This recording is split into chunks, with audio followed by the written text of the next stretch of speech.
Let me first take this opportunity to apologize for coming late for this meeting.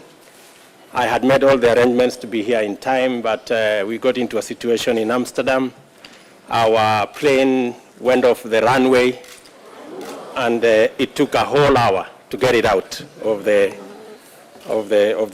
situation. But let me say this, that I'm honored to address this important assembly. I consider this opportunity a profound honor for both the people of Kenya and the entire African continent.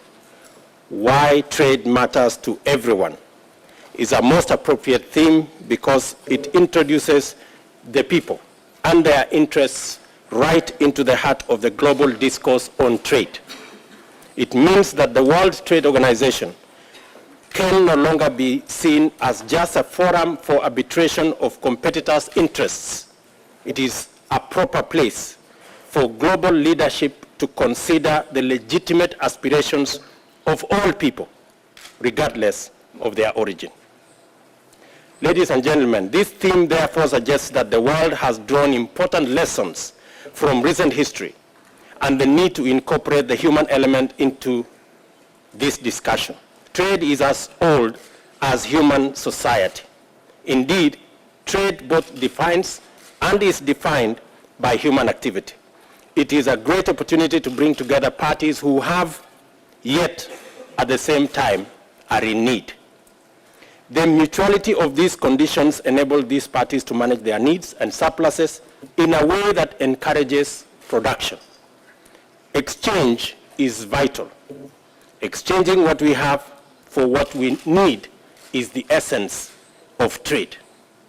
This is true for trade at all times, in all places. It is a critical feature of prehistoric bartering as well as modern high-tech, complex, and sophisticated transactions. Ladies and gentlemen, trade has shaped our world in many indelible ways. The acceleration of global exploration was driven by the need to find new trading routes and markets to service various industries. The evolution of nations and states are similarly informed by important trading considerations, access to valuable commodities, and the control of important trading routes. Although trade issues were mainly articulated by merchant classes, there is no doubt that trade has exerted great influence on the lives, thoughts, and activities of all people. For a long time, Africa was seen as a vast repository of resources needed for trade and industry throughout the world, and nothing more. These resources were perceived to belong to no one. Indeed, the continent was generally perceived to be uninhabited and ungoverned. As a result, trade, which led to eventual trade formations in Africa, did not in any way take into account the views and interests of Africa's most critical resource, the African people. Until recently, trade relating to Africa bore two constant features. One was an aggressive regime of exploitation by global consensus, where African resources did not translate into meaningful value for Africans. Second was a tradition of completely discarding the validity of legitimate African aspirations. These attitudes catalyzed impunity in global trade that drove Africa right to the bottom of world ranking in anything meaningful, despite possessing vast resources. Today, however, things are different. Africa's resources and populations are increasingly putting the continent ahead in terms of global importance. The democratization of many states and international institutions and processes means that every nation and every person counts. Globalization has extended the reach of single individuals, identifying the role of our people in world affairs. In turn, this therefore means that the interests of 1.1 billion Africans is vital to global governance, and that activity on a global scale also affects the individual. Trade matters to the people of Africa because trade matters to everyone. African leaders have recognized that trade is important for national development and the integration of the continent into the global economy. It is for this reason that African leaders through the Africa Union have made clear pronouncements on the need to promote trade in the continent by encouraging greater intra-Africa trade through economic integration and the many building blocks that this integration are the regional economic groupings, which are expected to eventually give way to an African continent free trade area, hopefully by 2017. Let me just make some 2-3 concluding remarks by saying the following. Realizing that trade across the African continent is that important, African leaders like myself realize the critical importance of what we must do to catch up with what is happening elsewhere in the world. We realize, for example, that intra-Africa trade is at an approximately 10%, while inter-trade in Europe is at 60%, in North America it's at 40%, and in Asia it's at 30%. Therefore, we need to pull up our socks, tighten up our belts, and up our game, so that beginning with intra-Africa trade, we can integrate Africa into the global trading regime. And there are a couple of issues that are of significant importance as African policymakers that we must address. Issue number one is the realization that it is not possible for trade to flourish unless we build the necessary infrastructure to facilitate the movement of men and women, goods and services across the African continent and across the globe.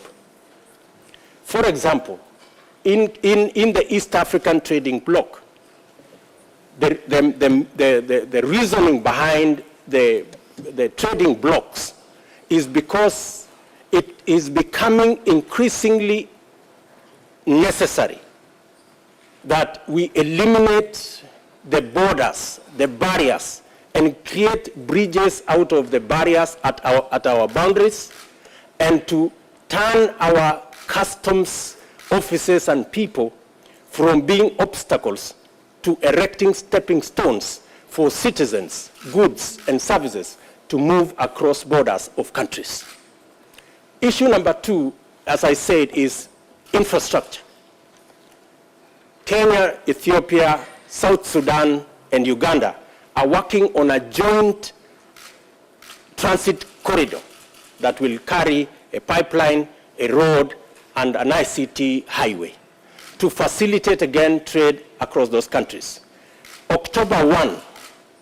November 1, this year, we will be starting the building of a standard gauge railway that will join Kenya, South Sudan, Uganda, Rwanda, and Burundi, in the clear realization that it is necessary to join all these trading blocks with infrastructure that will facilitate trade, investment, and enterprise.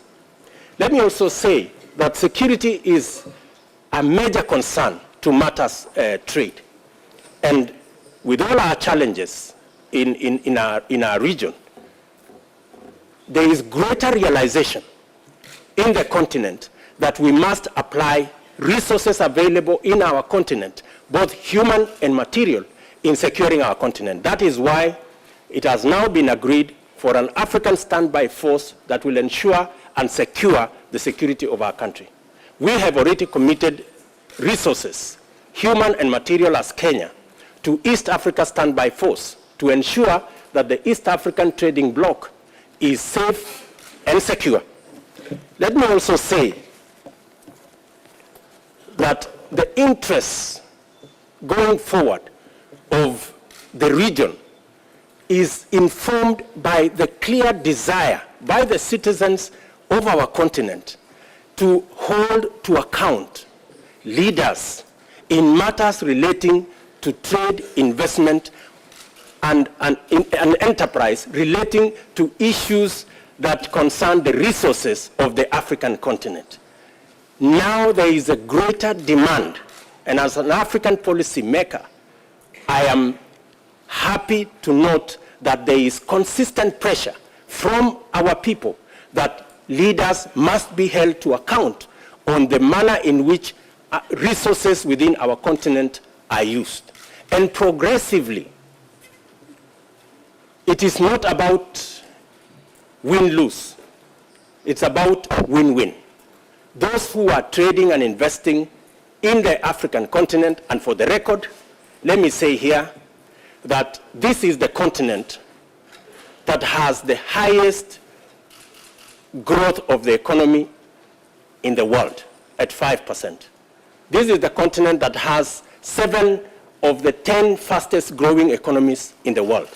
This is the continent that has the youngest population in the world. And this is the continent that has the highest return on investment in the world. There lies the opportunity in our continent. But we too realize that that opportunity must be an opportunity that benefits those who want to invest, but also the people of our continent, so that we create a win-win situation.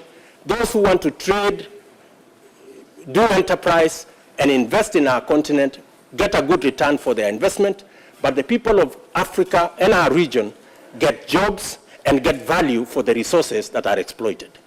This is the mutual relationship that informs the engagement with the continent under the new arrangement. I know I had 5 minutes. Let me just make this final remark. I will jump over the other issues here and say that trade does not take place in a vacuum. It requires an environment that is secure and where people are guaranteed for their personal rights for both intellectual and material resources. It is for this reason that many African governments have tried to put in place laws and regulations that protect personal rights and guarantee ownership of property and wealth, which cannot be taken away without proper compensation. Ladies and gentlemen, let me say in speaking to this meeting that regarding the Doha round, the Doha round of trade negotiations, we in Africa are concerned that members have not been able to conclude the negotiations in over a decade, I mean over 13 years, which has placed development at its core. The new momentum for the WTO Bali Ministerial Conference in December 2013 shall be taken forward to achieve an outcome that addresses the development needs and aspirations of developing and least developed countries. We urge the membership to expedite the preparation of post-Mali work program that will be instrumental in accelerating the process towards the conclusion of the Doha rounds. Thank you very much. Thank you.